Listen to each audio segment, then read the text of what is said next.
Welcome to the Greek Pharaohs.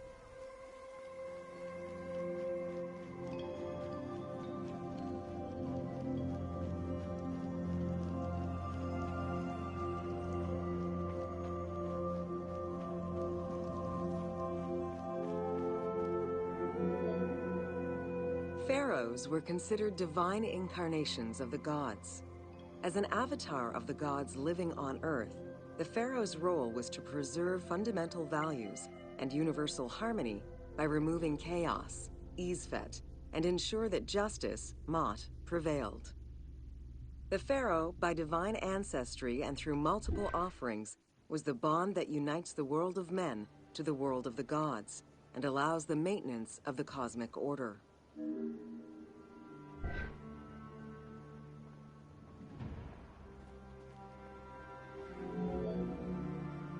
The Ptolemaic dynasty reigned over Egypt from 305 BCE to 30 BCE. The dynasty was called the Ptolemies of the Lagids, in recognition of the founder of the dynasty, Ptolemy Lagos, a Greek general and close friend of Alexander the Great. While Macedonian, Ptolemy Lagos understood that to be accepted by the Egyptian people, he would have to adopt their traditions. Upon assuming the title of pharaoh, he changed his name to Ptolemy I Soter, meaning savior.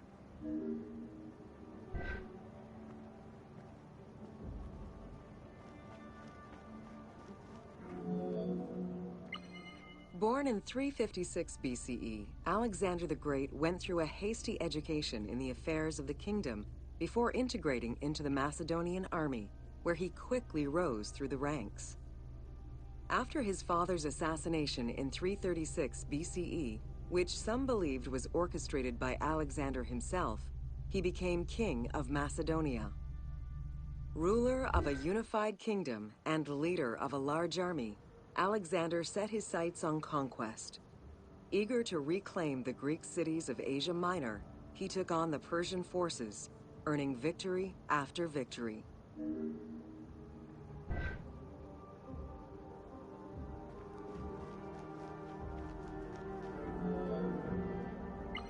Ever victorious, Alexander the Great marched on, laying siege to city after city until he reached Egypt, where the Persians were defeated yet again. Viewed as a liberator by the Egyptian people, Alexander decided to become pharaoh in due form. He traveled to Thebes to make a sacrifice to Apis, then went to the oasis of Siwa, where he was proclaimed son of Amun. Officially pharaoh of Egypt, Alexander spent much of the winter there and founded the city of Alexandria. Perhaps not coincidentally, being pharaoh allowed Alexander to spread propaganda to prepare further conquests. He resumed his military campaigns in 331 BCE.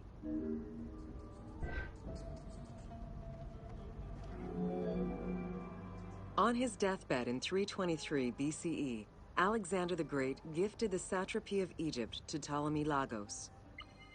Perfectly aware of the value of Egypt, Ptolemy ensured not only the stability of the country's borders, but also its economic and military development. At the same time, he worked with the Egyptian elite to maintain the internal order of the country. By 305 BCE, Ptolemy, well respected both in Egypt and in the Mediterranean, was at the head of the largest fleet of the Hellenistic world. Ptolemy officially took the title of Pharaoh of Egypt in January 304 BCE, on the anniversary of Alexander the Great's death.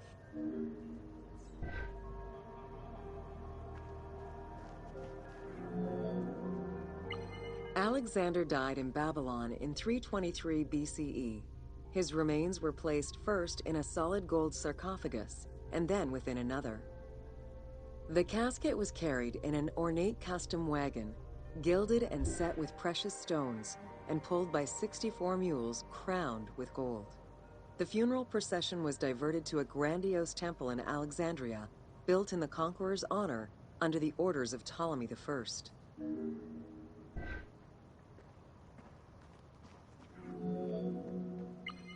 Julius Caesar visited Alexander's tomb at the capture of Alexandria, and the Roman Emperor Augustus reportedly placed flowers there. However, though many powerful leaders claim to have visited it, the tomb's location has gone missing from history. Some accounts do state that the golden coffin was replaced by a glass sarcophagus, probably by Ptolemy X. It is also implied that Cleopatra may have plundered the tomb in a time of financial crisis.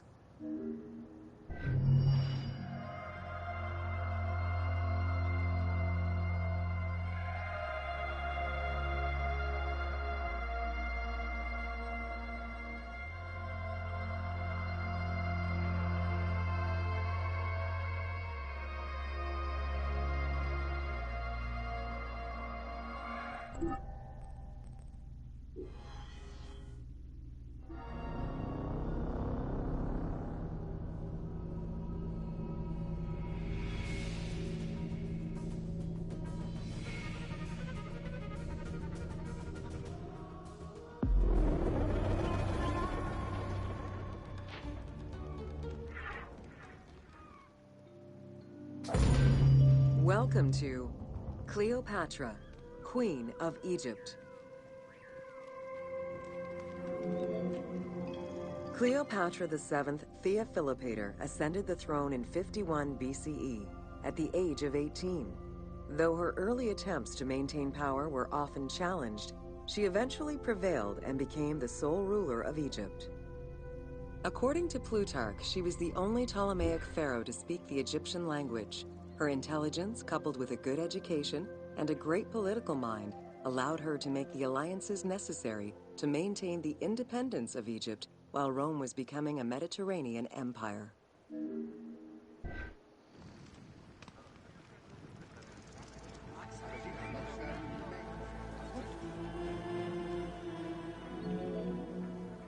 It is important to understand that Cleopatra's knowledge of Egyptian language and keen understanding of the culture allowed her to make powerful ideological referents that resonated with ancient Egyptians.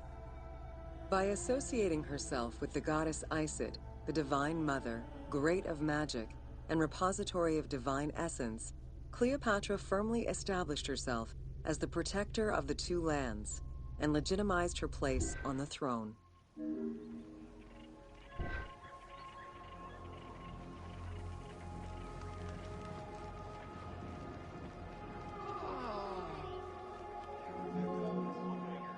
Upon his death in 51 BCE, Ptolemy XII Aulus bequeathed his kingdom to his daughter and eldest son, Cleopatra VII and Ptolemy XIII. As was custom, the siblings were married. The new pharaoh was 10 years old, his sister wife 17. The early years of their reign were not easy. Between 50 and 48 BCE, droughts and floods aggravated Egypt's problems. General Achillas and the royal advisor Pothinos kept intervening in the young ruler's political decisions and eventually colluded to turn Ptolemy XIII against Cleopatra. By 48 BCE, Cleopatra was in exile.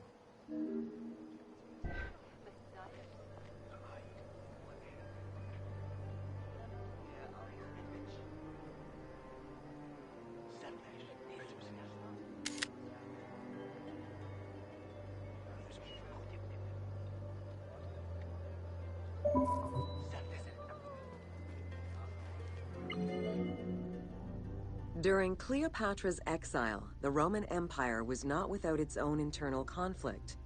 Caesar and Pompey were at war with one another, and after his defeat in 48 BCE, Pompey fled to Alexandria in the hope of finding refuge.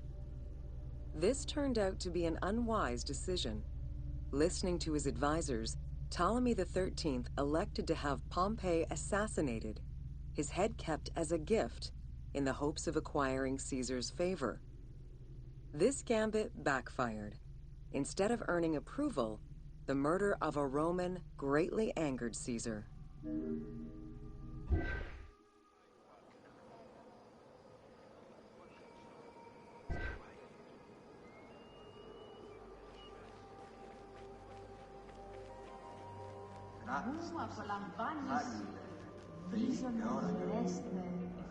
Cleopatra, aware of Caesar's anger against Ptolemy for the murder of Pompey, decided to take advantage of the situation. She returned to Egypt in secret, hoping to establish an alliance with one of the most powerful men of the time. Outside of the legend, where she had herself smuggled into his quarters in a carpet, what exactly happened during that fateful meeting remains a mystery. However, Caesar seemed to see a better ruler for Egypt in Cleopatra than in her young and too easily influenced brother. Invoking Ptolemy XII's will, Caesar attempted to mediate peace between the siblings.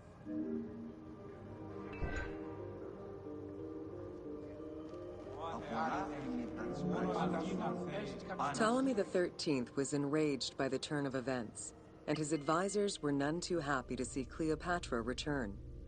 Urged on by General Achillas and Pothinos, the young pharaoh plotted against Caesar and Cleopatra, resulting in the siege of Alexandria in 47 BCE. It was in March 47 BCE that Caesar defeated Ptolemy XIII's forces. The young pharaoh drowned in the Nile after having fled the battlefield.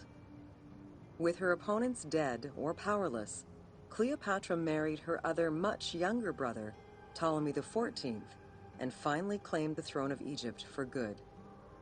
The end of the Alexandrian War also cemented the romantic and political alliance between Cleopatra and Caesar.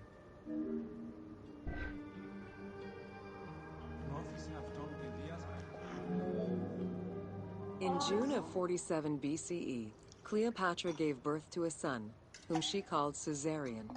Caesar did not accept the boy as his heir, choosing instead his nephew Octavian. Nonetheless, on his return to Rome, Caesar invited the queen and her brother husband to stay in the city. Her presence still drew much disapproval from the Senate. Always a strategist, Caesar left 4 legions in Egypt, and a man he trusted to direct Egyptian affairs, giving him control of the wheat supplies essential to Rome.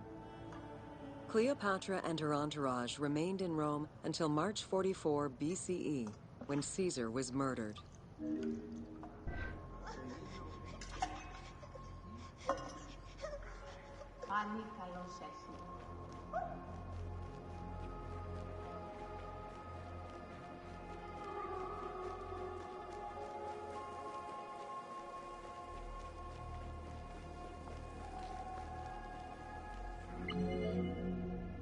Caesar's most faithful ally, Mark Antony, often visited the Queen of Egypt during his stay in Rome.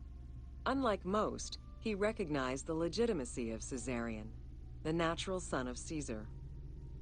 Antony knew he would need the riches of Egypt in order to fight Octavian and claim the Roman Empire. Cleopatra, in return, saw a powerful ally. In the winter of 41 BCE, she arranged a sumptuous tour of Egypt by boat to show Antony the wealth of her country and the power she held as its ruler. A romantic and political relationship followed. The Roman Senate was once again most displeased. To calm spirits in Rome, Antony married Octavia, sister of Octavian.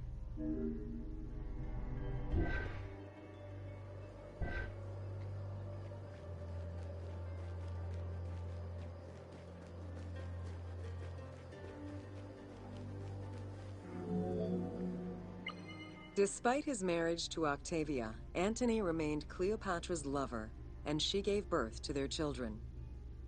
Cleopatra increased her kingdom's territory and started a political propaganda alongside her lover in Egypt and beyond. She hoped to create a Ptolemaic federal empire with Alexandria at its center. Antony eventually repudiated his Roman wife for the Egyptian queen, much to the dismay of the Roman elite. However, while Mark Antony focused on Egypt, Octavian carefully gained military and political ascendancy over him in Rome.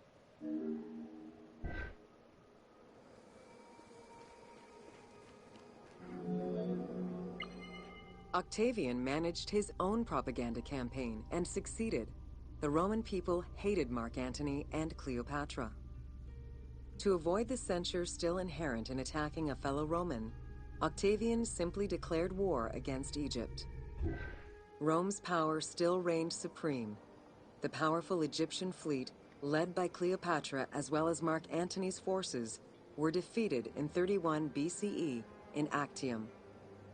Octavian arrived in Egypt in 30 BCE to formalize his victory.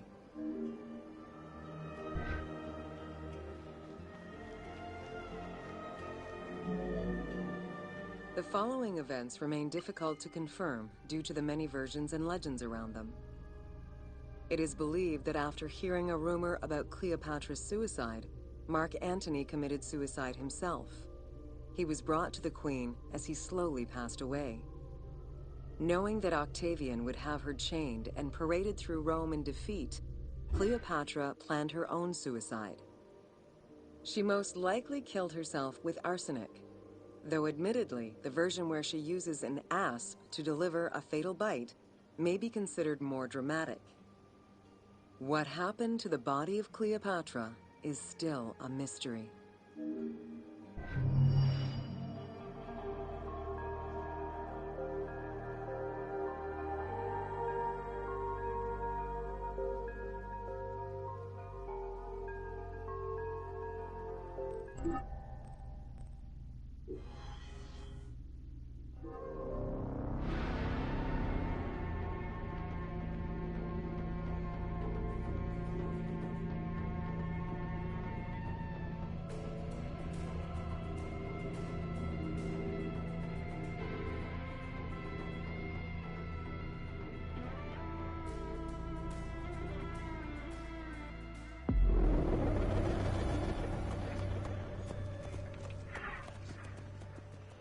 It's not. Welcome to the Siege of Alexandria.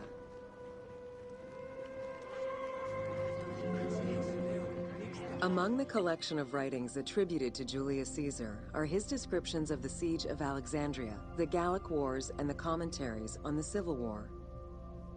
These archives contain information on different campaigns, the Wars of Alexandria, Africa, and Spain. Each of them recounts Caesar's military activity from 58 BCE to 45 BCE. Though Caesar's documents remain a main source of information, it's important to note that the perspective is limited. It is necessary for other historical documents to be taken into consideration to provide a better understanding of events.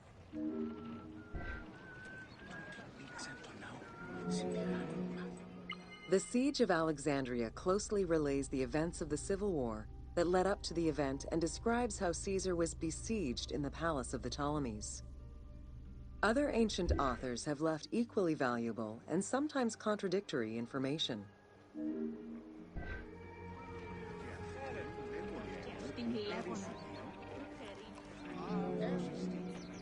In the events leading up to the Siege of Alexandria, Cleopatra VII and her brother were fighting over control of Egypt. Young King Ptolemy XIII's regent, Pothinus, had firm control over the young pharaoh, and an outmaneuvered Cleopatra soon went into hiding. This set the stage for Pompey's arrival in Alexandria. Having lost his battle against Caesar in 48 BCE, the Roman general turned to his allies, the Egyptians, for safe harbor. But on the advice of Pothinus, Ptolemy XIII had Pompey assassinated in the hopes of earning Caesar's favor. This would turn out to be a most unfortunate decision.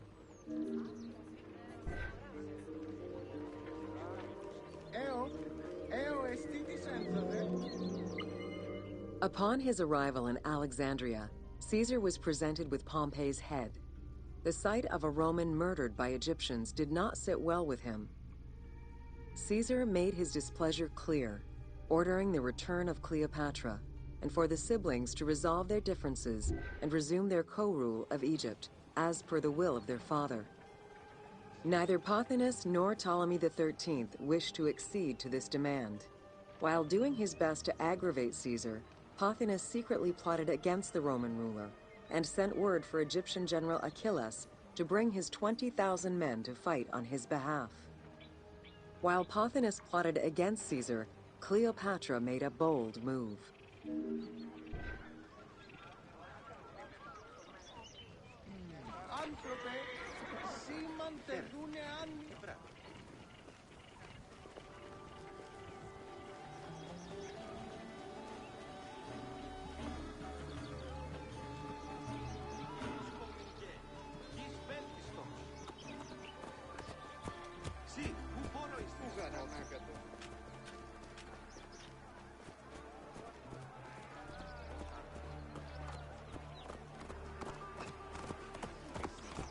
Fablon onga.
There are various descriptions of the encounter between Caesar and Cleopatra.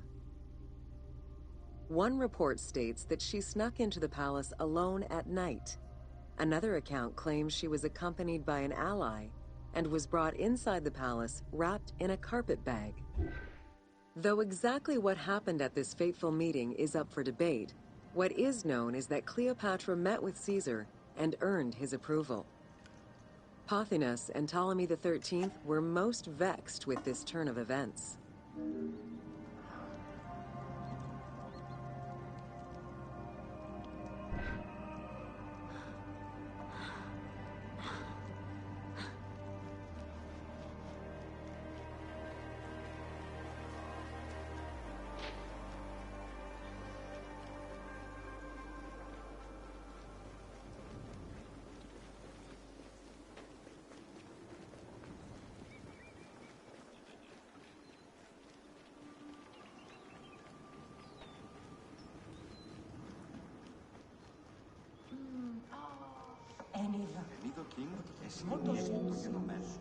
With Cleopatra finally present, Caesar chose to act as mediator between the siblings in the hopes of a peaceful resolution.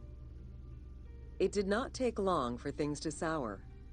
During a banquet given to celebrate the reconciliation, there was an assassination attempt on Caesar. It was the Roman leader's own barber who thwarted the attack. Once it was revealed that the king's regent, Pothinus, had ordered the attack, Caesar had him executed. He then placed the young king under guard.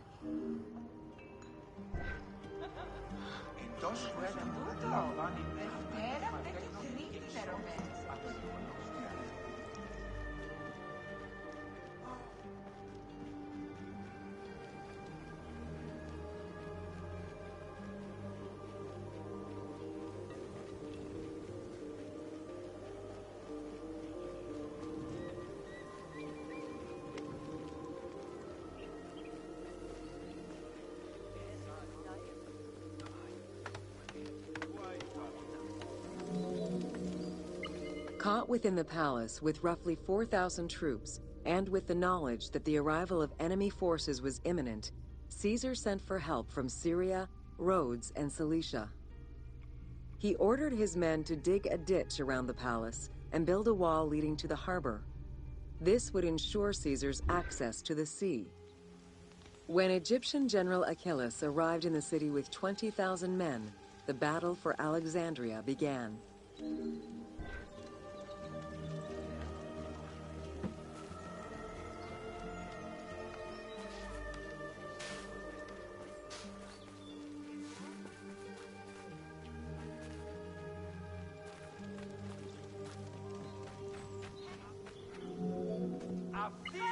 With so few men at his disposal, Caesar could not risk a battle just yet. He sent ambassadors to Achilles in the name of Ptolemy to propose a truce. Knowing that the orders did not come from the young king, and angered by the pharaoh's imprisonment, Achilles had the messengers assassinated. With Caesar confined within the palace, Achilles positioned his troops around the city. Skirmishes broke out throughout the streets of Alexandria and went on for several days and nights. Though they were outnumbered, Caesar's men were able to hold the enemy back. This prompted Achilles' next move: capture the Roman fleet stationed in the harbor.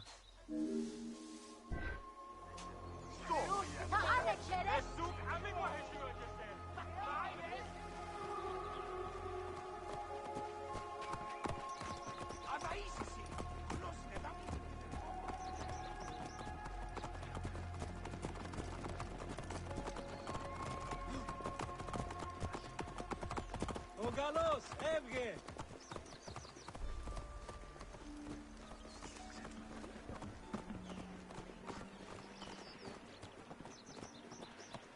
Οφθαλμού σου κατέχεις ή τι του οίκου σου?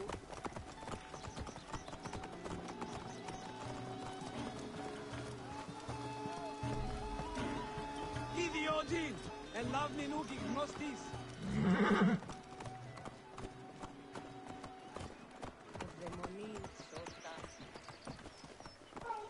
Λάξ!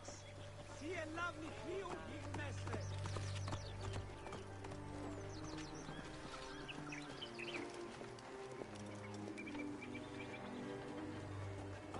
Αμελή άνθρωπε, πού κοράν δύνασε?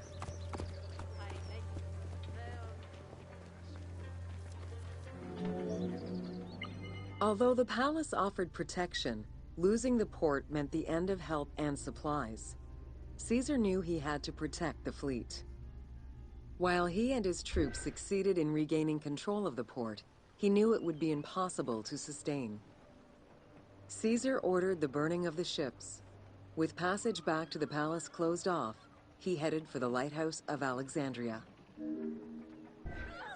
Μη σου εύχεις, ο της αμελίας.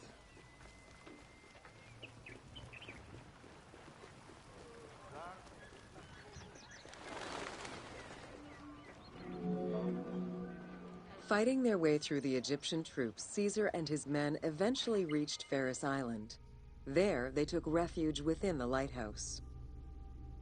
With easy access to the open sea, Caesar was able to send messages to his allies requesting reinforcements and more supplies. The island fort also allowed him to control access to the harbor by relying on the chains used by the Egyptians to control ship traffic to and from Alexandria's docks.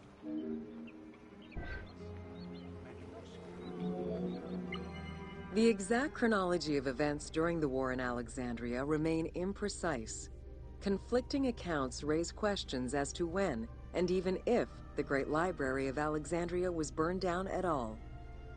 One account states that during the fighting, docks and warehouses were burned, and this was the fire that spread to the library. In another account, when Achilles cut off the harbor, Caesar had to leave the safety of the palace to defend his ships. As the enemies battled across the port, their arsenals set ships ablaze, and this destruction spread to the library.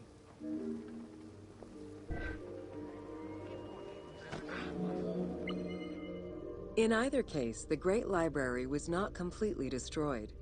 Experts point out that its location was too far from the harbor, and much later texts refer to the Great Library as being intact. Warehouses near the harbor contained manuscript copies awaiting export, and it is more likely that these documents were destroyed than the Great Library itself.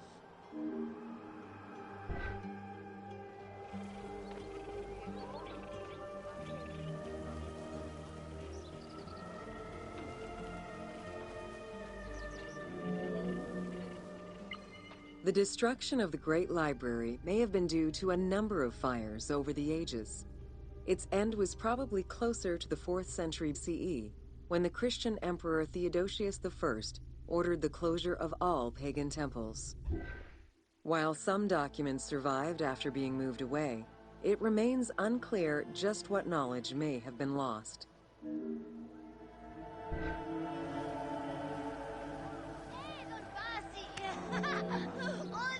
Where there are accounts of Achilles being in control of the battle against Caesar, it appears that instead Cleopatra's sister, siding with her brother, had him killed and put her ally Ganymedes in his place. Ganymedes proved a valuable tactician for the Egyptian side. It was his idea to cut Caesar's access to the harbor, thus trapping Caesar at the palace.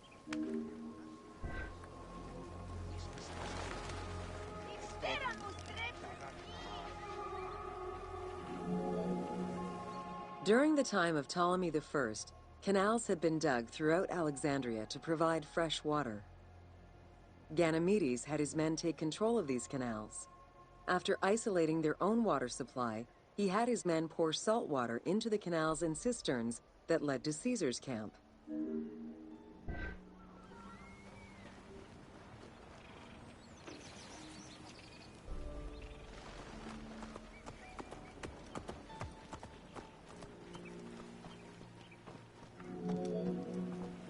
Panic erupted in Caesar's men. They wouldn't last long without fresh water. Recognizing that the porous limestone could help them, Caesar and his men dug wells to restore their water supply. Days later, the 37th Legion, comprised of Pompey's soldiers, arrived by ship. Unable to come ashore due to the winds, Caesar risked going out to meet them on the peninsula, Cape Chersonese. When the enemy learned Caesar's location, they rushed to intercept. Despite an obvious advantage for the Alexandrians, Caesar, with a Rhodian ship full of skillful sailors, emerged victorious.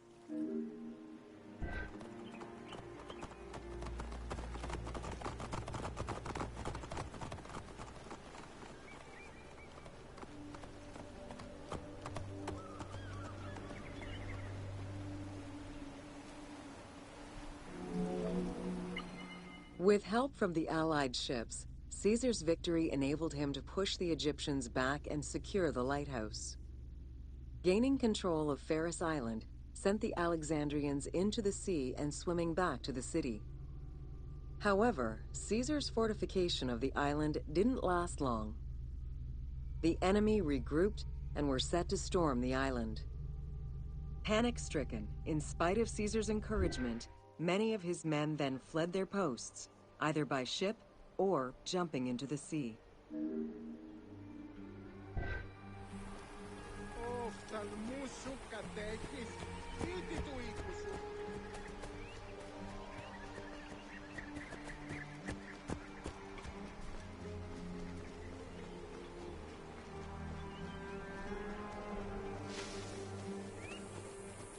Ούκ έστειν η οφθαλμή σου εύχης, ότι σ' αμελίας.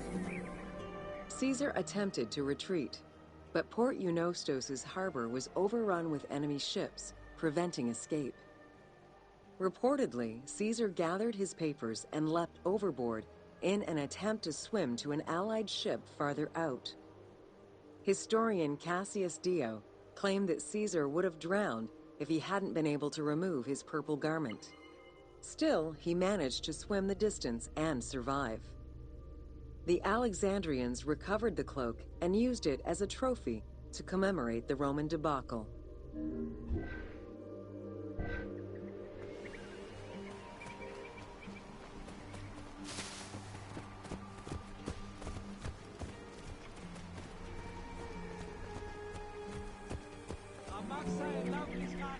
Unhappy with Ganymedes and wanting their king restored, the Alexandrians approached Caesar with a compromise. Caesar agreed to release Ptolemy XIII after entreating him to spare the kingdom and remain loyal to Rome. Once freed, however, the king defied the agreement and continued the war.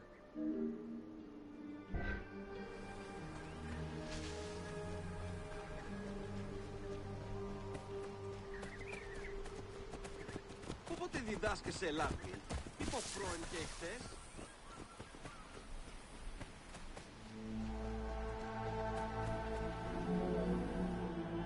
By this time, a faithful ally of Caesar's, Mithridates, arrived in Egypt, clashing with Ptolemy's troops at Pelusium. Outnumbering the enemy, Mithridates secured the region between Pelusium and Alexandria. Ptolemy, warned of Caesar's ally marching on Alexandria, sent his troops to prevent passage over the river.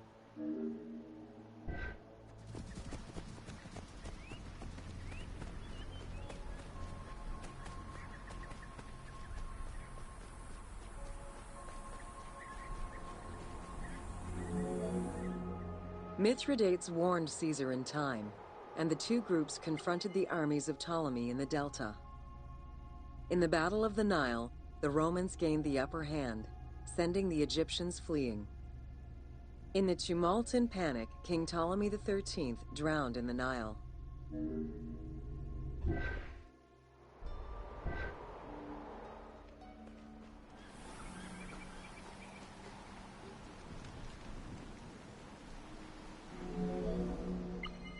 After the siege ended, Cleopatra VII married her younger brother, Ptolemy XIV, enabling her to reign over Egypt until 30 BCE.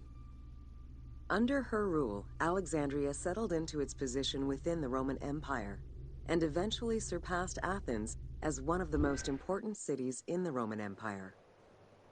Julius Caesar remained in Egypt for a short time. He and Cleopatra would later have a son named Caesarion.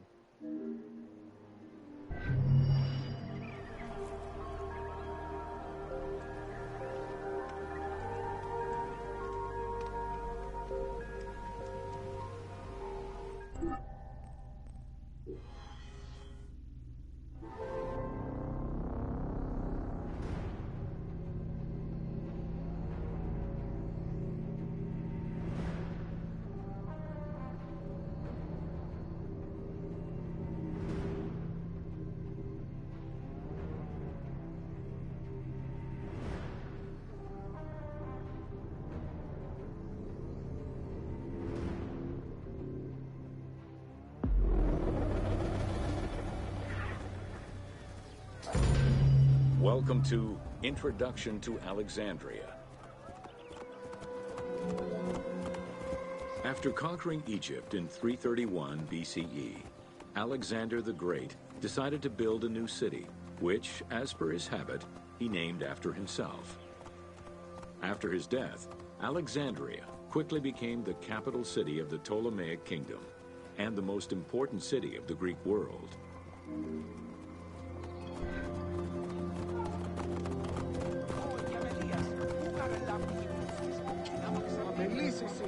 The city was built between the Mediterranean Sea and Lake Mareotis, which resulted in Alexandria becoming a crucial cultural hub and trading center.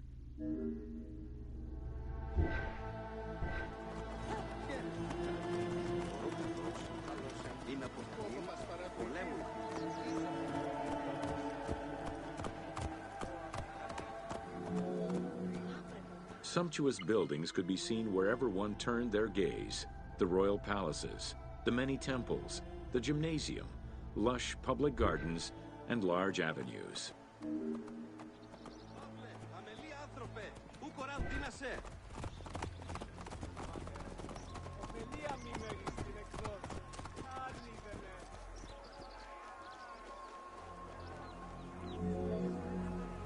With its incomparable beauty and advantageous geographic location, Alexandria attracted foreigners, intellectuals, and traders. One of the most cosmopolitan cities of the ancient world, Alexandria supplanted even Athens as the most important Greek city in history.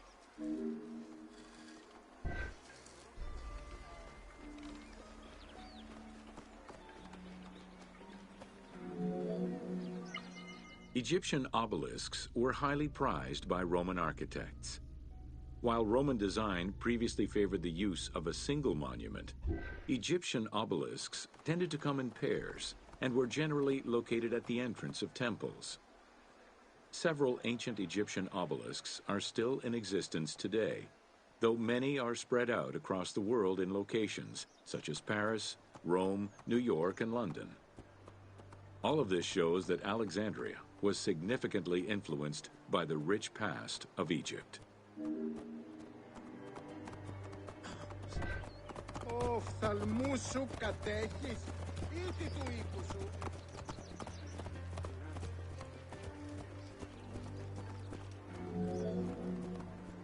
Alexandria had several main streets. Its most famous artery was the Canopic Way. It was lined with sumptuous buildings, houses, and temples, and was roughly 8 kilometers in length. This street was one of the most important shipping entrances to Alexandria and often hosted processions and festivals.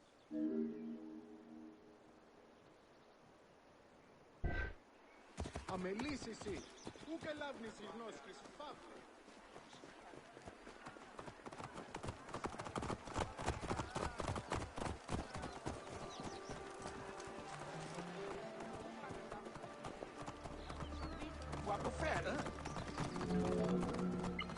The width of the street, 30 meters, was abnormally large even by Greek standards.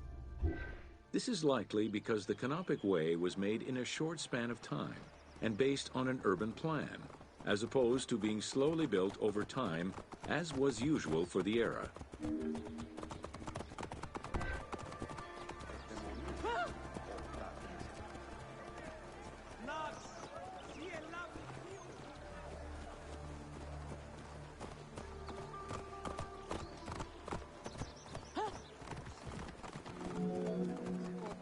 The Canopic Way originated in the western cemeteries, skirted the gymnasium, and then exited the city to head east through massive doorways towards Canopus.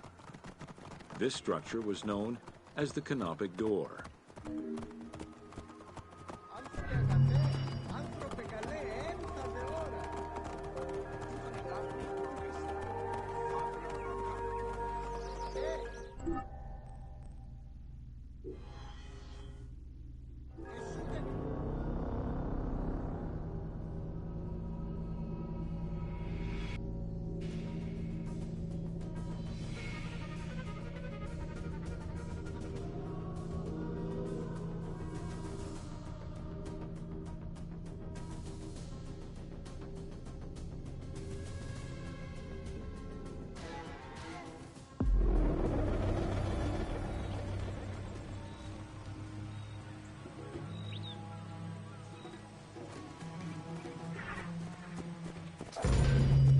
Welcome to Alexandria, planning of the city. Alexander's plan to build his great city began with a verse from Homer's Odyssey. There is, in front of Egypt, in the sea with many swells, an island called Pharos. Guided by these clues, Alexander the Great founded his future city at the western end of the Nile Delta.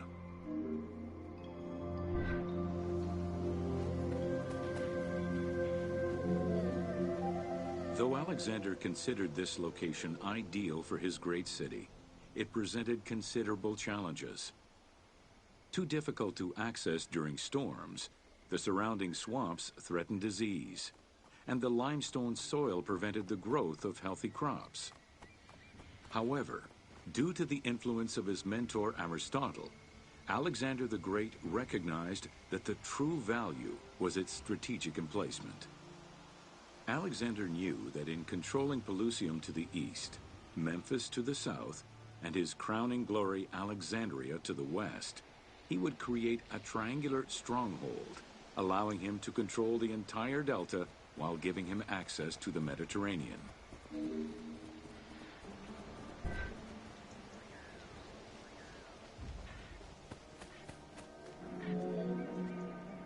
The Great Walls of Alexandria had a humble beginning. Lacking chalk to outline the future city's foundations, architects were forced to use flour instead. Clouds of migrating birds swept down and ate the flour, erasing the plans. This prompted Alexander to seek guidance from the oracles, who reassured him that his future city was destined to feed a large population.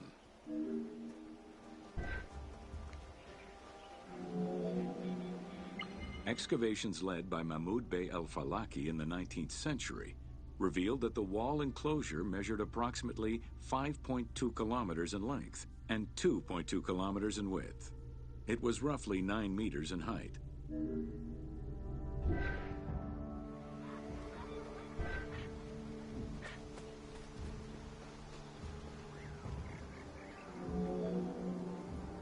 These formidable ancient walls would resist a number of attacks, including fending off the king of Syria in 169 BCE.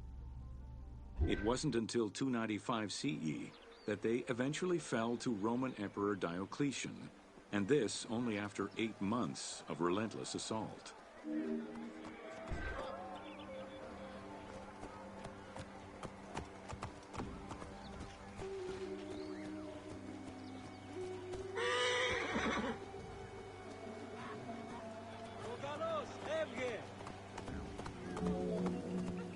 Alexandria's principal architect, Dinocrates, chose a Hippodamian grid plan. The grid maximized functionality, with wide, straight roads and canals running beneath them. Alexander recognized the military value of the city's design. The wide, parallel streets gave him optimal surveillance of the city, while allowing the unobstructed flow of troops. Αμάξα ελάβνης κακίστεως, αμέλισσος.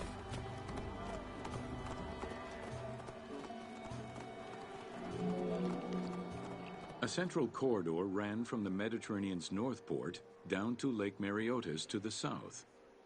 This thoroughfare acted as an unobstructed link for commercial trade and travel between the two ports.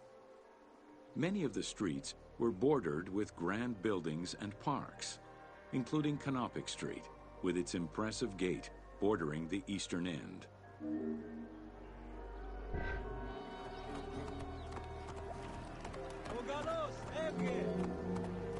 Alexandria was most likely built upon an already existing Egyptian village.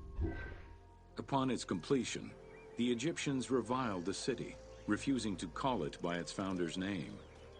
Instead, they called it Raked, the building, as a mark of disdain, which was later Hellenized into Rakotis. Despite this, the name Alexandria would remain.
Welcome to Alexandria, a commercial hub. The ports of Alexandria were a major commercial hub, effectively connecting Egypt with the Mediterranean regions and beyond. A tremendous amount of materials and goods flowed through the city on a daily basis. The large port market was called the Emporion. It was there that merchandise was traded by the ship owners, called nakliros.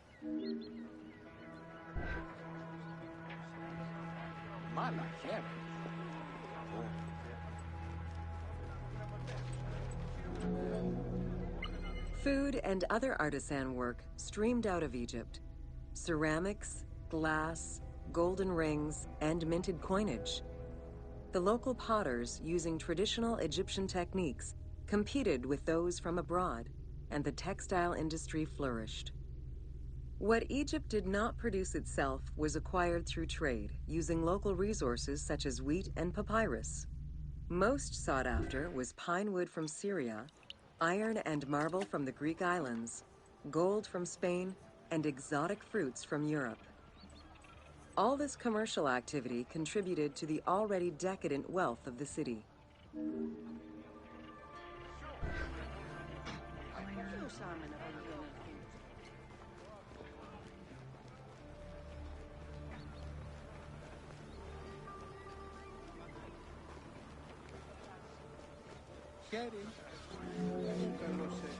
The wood imported to Port Mareotis through Alexandria's seaward ports was used in the nearby shipyards, where most of Egypt's ships were built.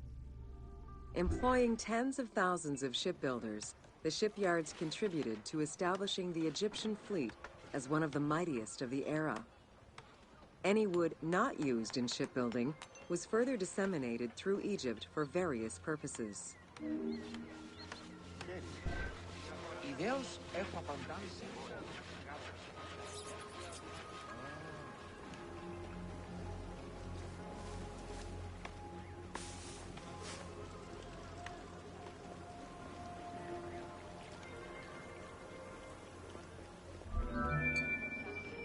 The southern port of Lake Mareotis was the biggest in Alexandria. Save for a branch angling westward, the lake's size in the Ptolemaic era was roughly 40 to 50 kilometers from north to south. Its waters were maintained by a steady runoff from the Nile. In addition to the lake, a man-made canal was created to assist in the transfer of goods from the city to the port using barges, though it is not represented in the game due to its size.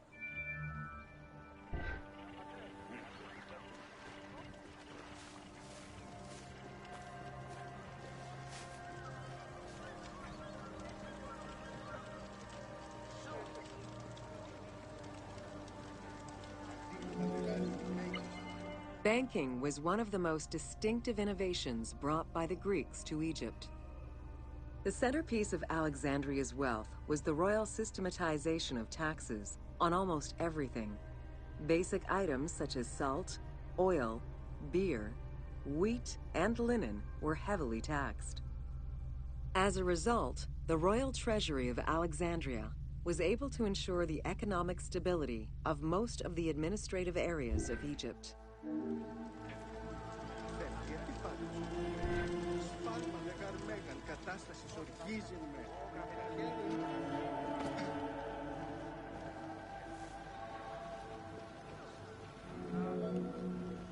By the late 12th century, the channel feeding the lake from the Nile silted up. Lake Mareotis lost its connection to the Mediterranean, as well as most of its water, as the lake slowly evaporated to a fraction of its former size. In modern times, Lake Mareotis is being kept alive through irrigation. However, only about 17% of its original size remains.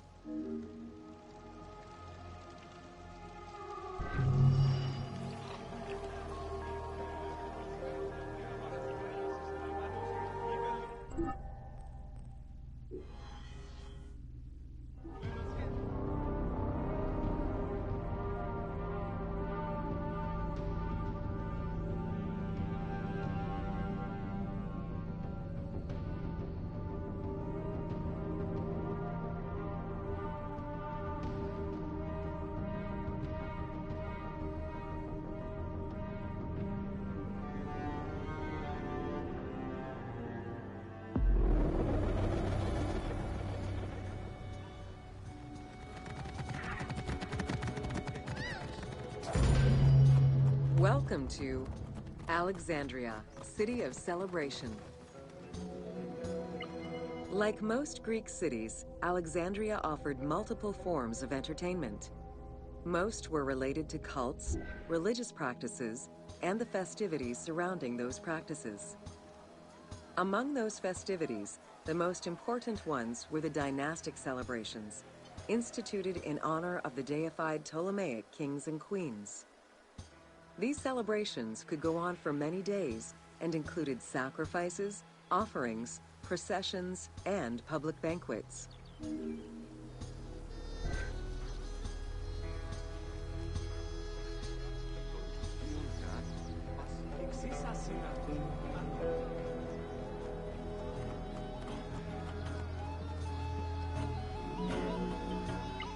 Games and competitions were organized whenever possible in locations such as the stadium, the hippodrome, and the gymnasium.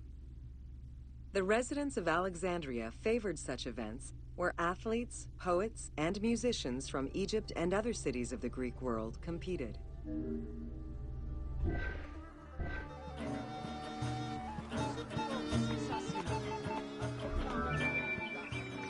Like all good Greek cities, Alexandria had a theater. The architecture of this structure is Roman in style. This is because the team duplicated a theater from Cyrene.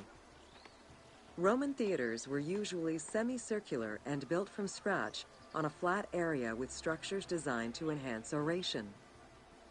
Greek theaters were more oblong in shape, similar to a horseshoe, and favored the slopes of natural hills to support their acoustics.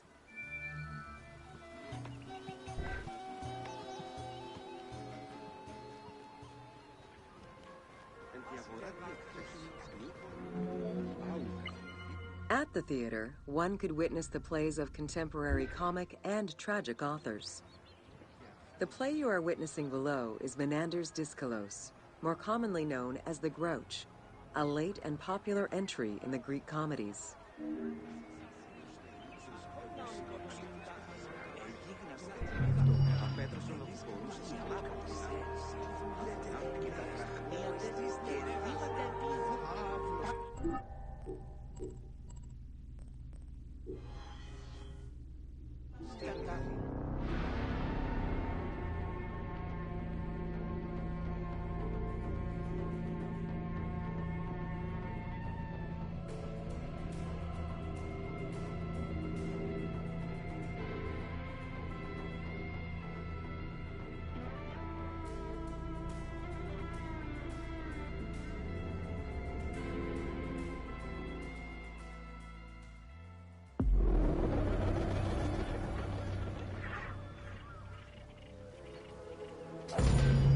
Welcome to Education in Alexandria. The education of young Alexandrians did not differ from the one generally dispensed elsewhere in ancient Greece. At the age of 7, the child was taken in charge by a tutor, who then became responsible for instilling an elementary education as well as good moral principles.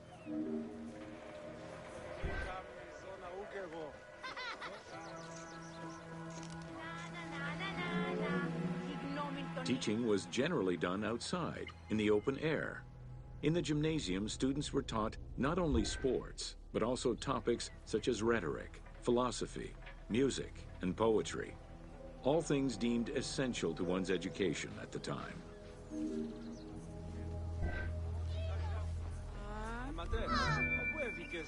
Here, both girls and boys are shown attending a class given by one of the rhetoricians of the era. The team made the choice to show both genders attending class within the context of the game world.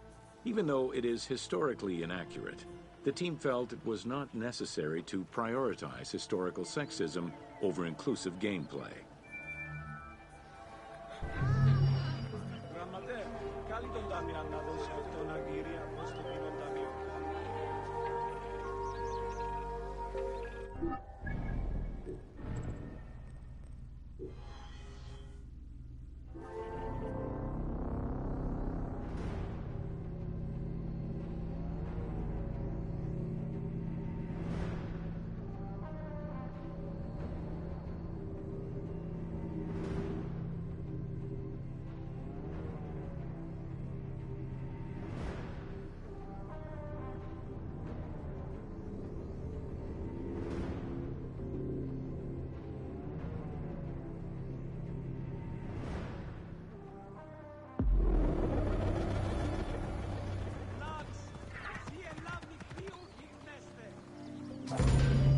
Welcome to the Great Library of Alexandria.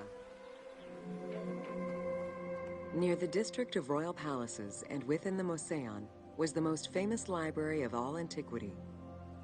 The Library of Alexandria was built to house all of human knowledge. At its pinnacle, the library was believed to contain over 700,000 parchments.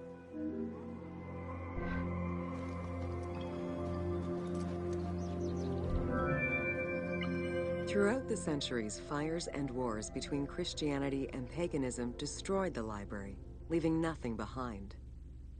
The loss of the building, and more importantly, its vast collection, is immeasurable. As no descriptions are available, the team's rendition of the Library of Alexandria was inspired by the visuals of the Library of Chalcis at Ephesus.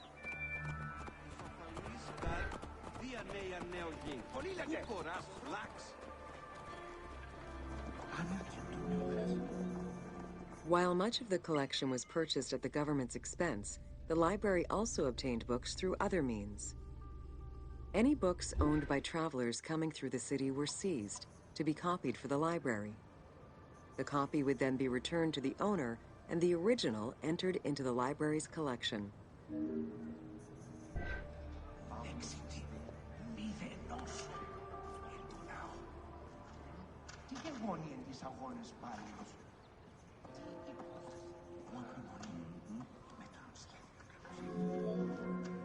Alexandria offered unrivaled intellectual and cultural attractions. Eminent scholars from Athens, Rhodes, and other Greek centers traveled to the city to learn and engage with other free thinkers. Both the Mouseion and the library were at the center of groundbreaking ideas and creative expression.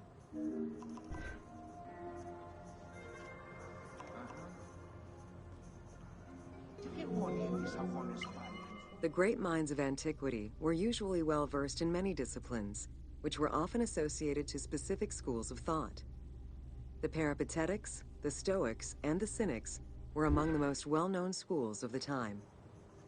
It is clear that Alexandria lived up to its fundamental role as a city for intellectuals, nurturing many great minds whose impact reverberates through our modern world.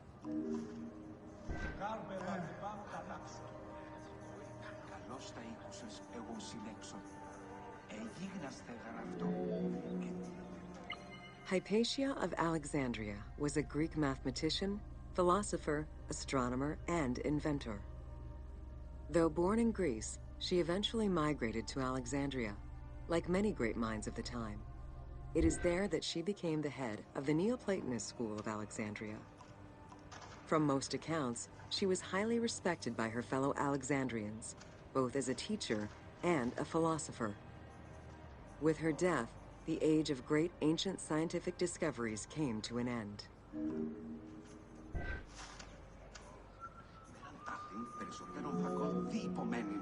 Callimachus was born in Cyrene and educated in Athens. After his studies, he moved to Alexandria to work in the great library. A poet and a critic, he strongly rejected the epic format of Homeric poems, and instead fervently supported a shorter, more judiciously formulated style of poetry. His epigrams and elegiac poems were emulated by later poets. His work was extremely popular, second only to Homer's own works.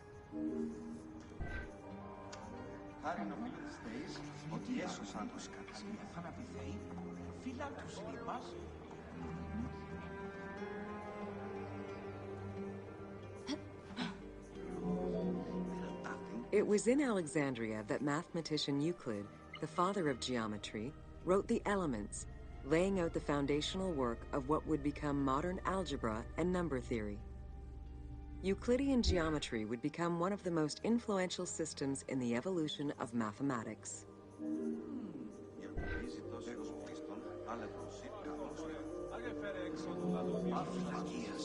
How do you calculate the circumference of the Earth? With a camel, 2 sticks, and shadows cast by the sun. This is what Eratosthenes of Cyrene described in his principal work, Geography, while he was director of the Great Library of Alexandria. He is credited for the invention of the armillary spear around 250 BCE.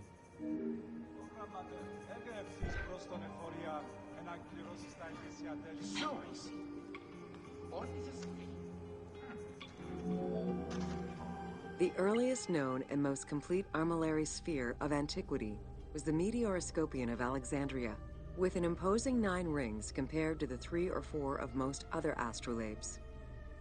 Known as the zodiac krikatoi amongst the Greeks, the Meteoroscopion was used to determine the location of celestial bodies around the Earth. Every self-respecting astronomer of antiquity would have sought to use this tool to better understand the celestial movements.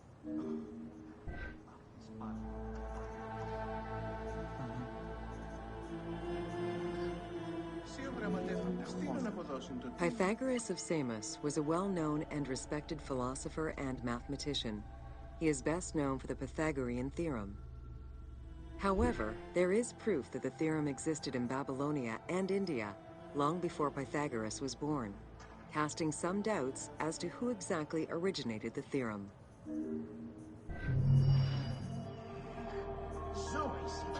Ο γραμματέας.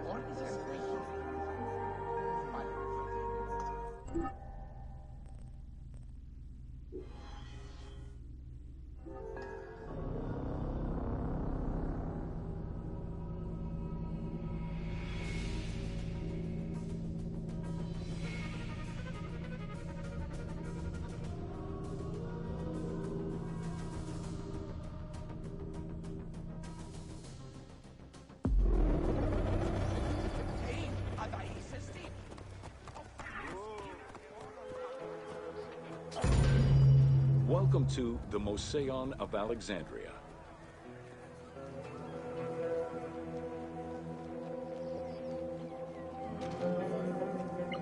The Moseon was a sector of the city commissioned by Ptolemy I to rival Athens' Academy as an institute of intellectual pursuit. Dedicated to the 9 inspiring muses, the Moseon became a great center for philosophical and scientific enlightenment. It welcomed scholars from many kingdoms, inviting them to share knowledge in literature, science, and geography.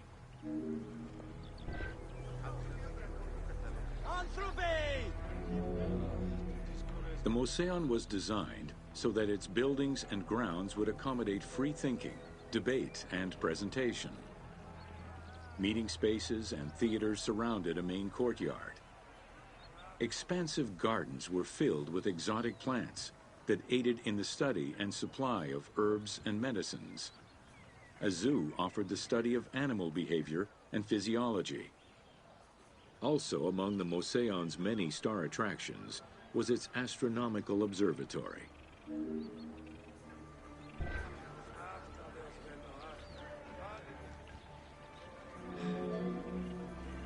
Herophilus was a physician who lived most of his life in Alexandria. He was able to perform the dissection of human cadavers on a large scale due to the permissiveness of the city in such matters. Among many other discoveries, he learned that the brain was central to the human nervous system. He also extensively mapped the blood system and measured the pulse with the aid of a water clock. It is reported that in his thirst to understand human anatomy, he performed 600 vivisections on live prisoners.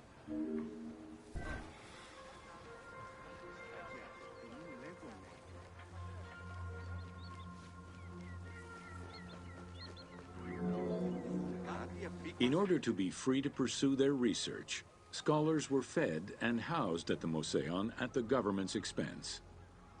This freedom provided Alexandria's scholars a meeting space for intellectual pursuits and a haven for spiritual peace. Though nothing remains of the original Moseon, it lives on as the legacy of our modern museums.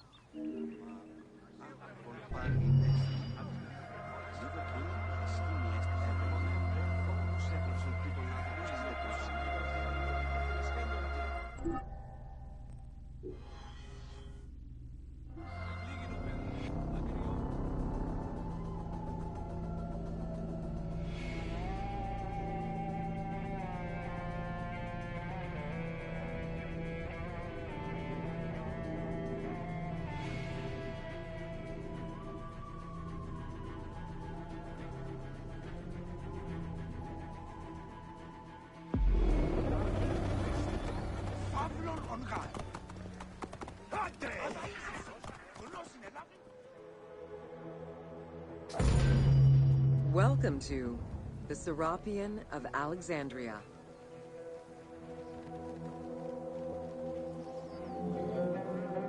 In a city of numerous magnificent attractions, the Serapeum was considered to be the most beautiful temple of Alexandria.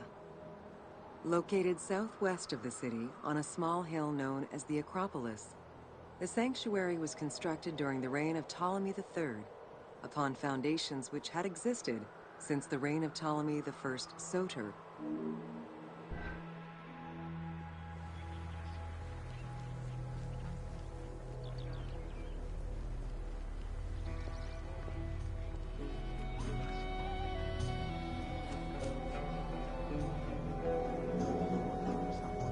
Visitors of the Serapeum climbed 100 steps to reach the courtyard. Libraries were installed in the porticos surrounding the square building, with its roof and columns adorned with gold and gilded bronze.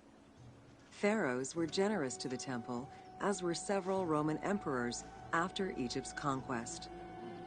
An inner temple housed the statue of Serapis, dedicated to healing the sick.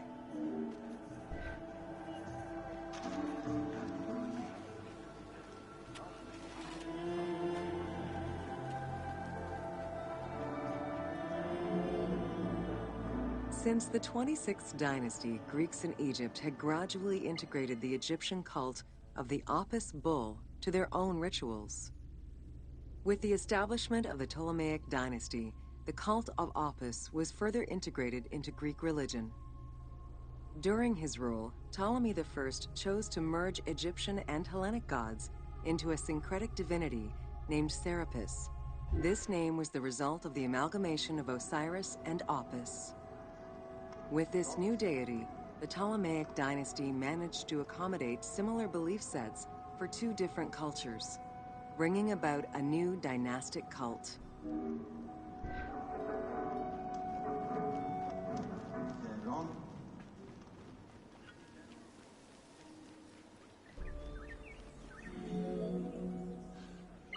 Serapis was also associated to other deities, including Asclepius, a Greek god of healing.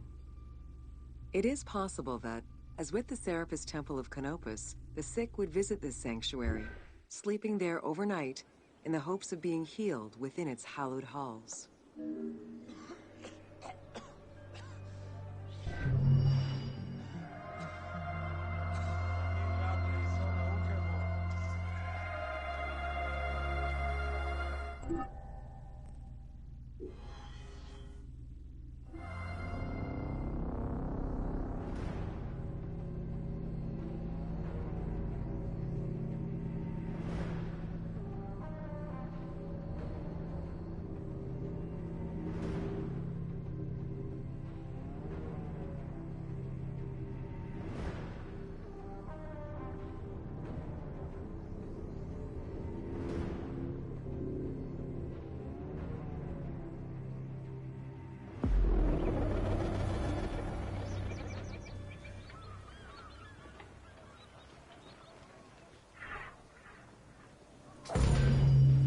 Welcome to the Islands of Pharis.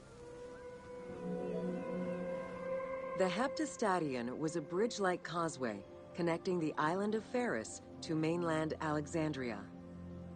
Its name is based on the Greek terms of measurement, hepta, meaning 7, and stadion, which is a measure of length of roughly 180 meters.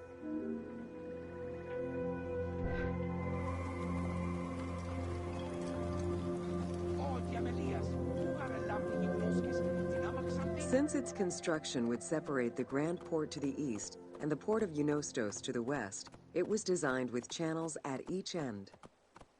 These openings allowed passage from one port to the other.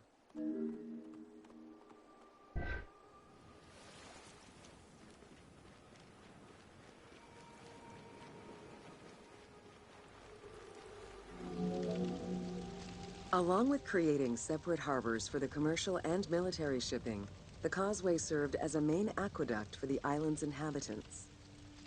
Its presence also helped protect the island and its ports from rough wind and sea currents. At the end of antiquity, the Heptastadion disappeared under layers of silt and soil, which formed an important sedimentary deposit.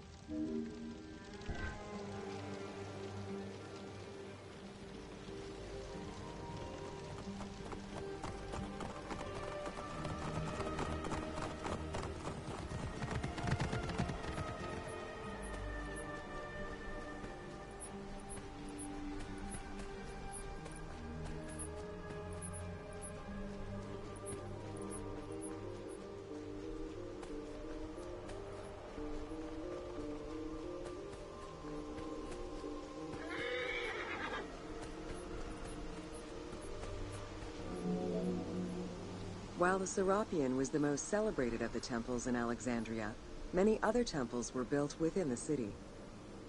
Most of these structures have been completely erased over time, and there is no way to discern how many existed. However, research of ancient papyri offer tantalizing hints as to the possible location of at least some of the temples.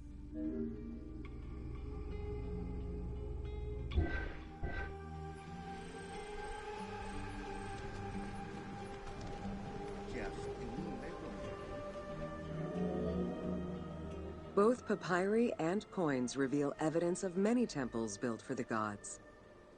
Poseidon, the god of the sea, likely had an edifice in his honor west of this island, as well as on the mainland. This temple next to you is dedicated to Isis Feria, the divine protector of the lighthouse. This location hosted annual celebrations in the month of April, known as the Sacrum Feria, in connection to the lighthouse. In her incarnation as Isis Fortuna, the goddess carries a rudder and a cornucopia, both symbols of good luck for navigators.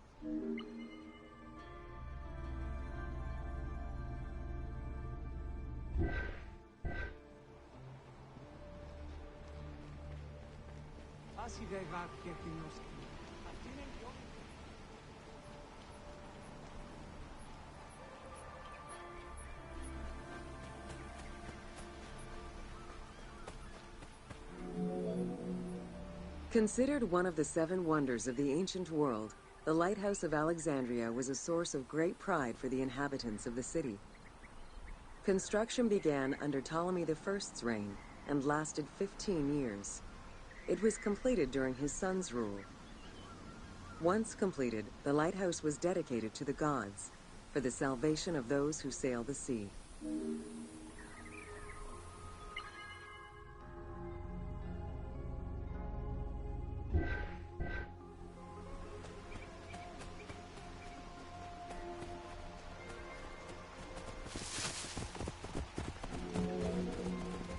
Built on the island of Pharos, the stone structure was 3 tiers set on top of one another in a step formation. The second floor consisted of an octagonal tower, and the top floor was a cylindrical tower topped by a statue. The interior provided space for staff rooms and a ramp which allowed the transport of fuel to the upper floors.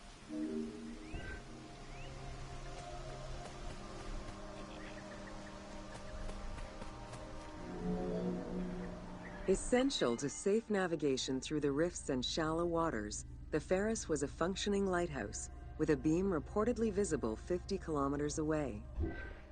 It's unclear what kind of fuel was used or how much. Any other details of how the light worked remain a mystery.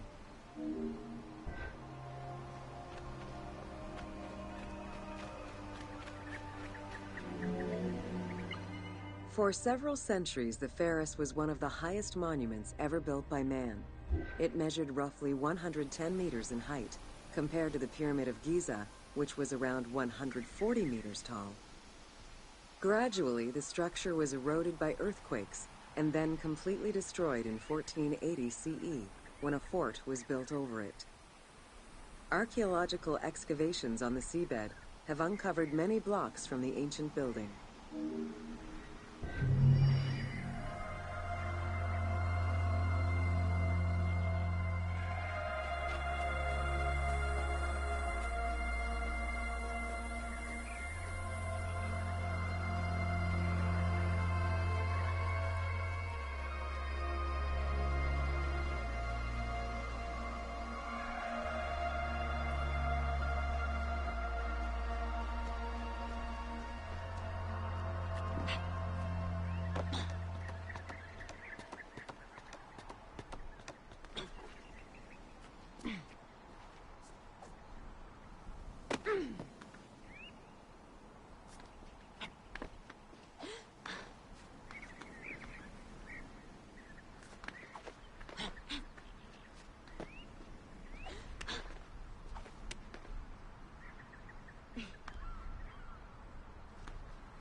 Welcome to the Panean.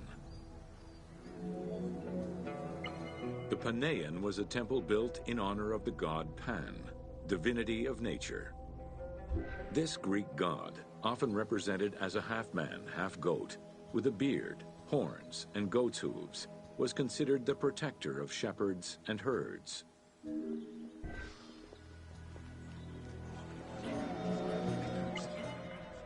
Pan's attribute was his namesake musical instrument, the pan flute. His temples were usually located in caves and on high mountains, and were frequented by shepherds. It is likely that Mediterranean cults adopted the imagery of Pan to symbolize the Christian devil.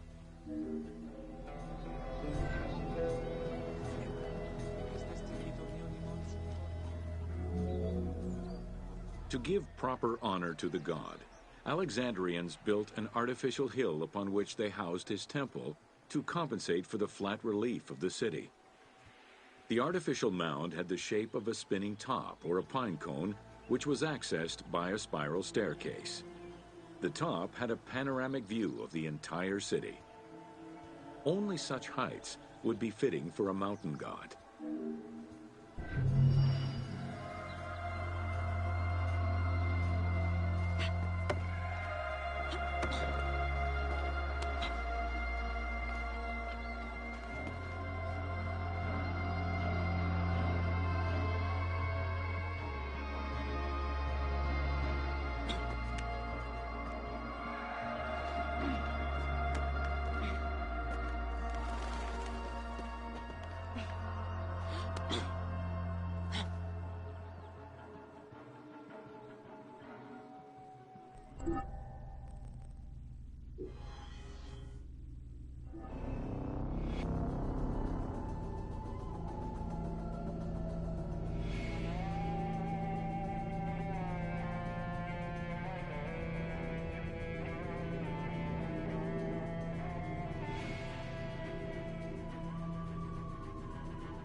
Welcome to the Hippodrome of Alexandria.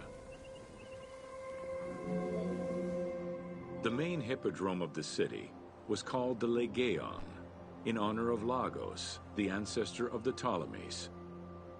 Alexandrians were great lovers of horse racing. They were fascinated by the rivalry of these races, the agon, as it was said at that time, that every competition brought.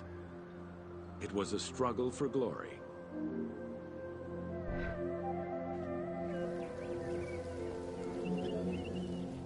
The most important chariot race was the Tethrapon.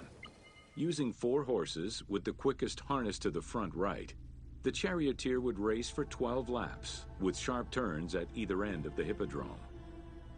The victors were crowned with garlands of olive and received prize money, but the most sought-after reward was to be acclaimed by the works of poets, such as Callimachus and Pindar. Ανέρονται και γίνον.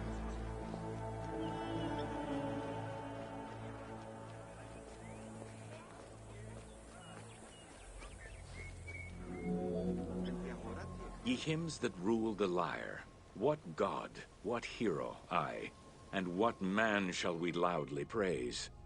Verily Zeus is the lord of Pisa, and Heracles established the Olympic festival, while Thiron must be proclaimed by reason of his victorious chariot with its 4 horses. Thiron, who is just in his regard for guests, and who is the bulwark of Acragas, the choicest flower of an auspicious line of sires, whose city towers on high, bringing wealth and glory to crown their native merits.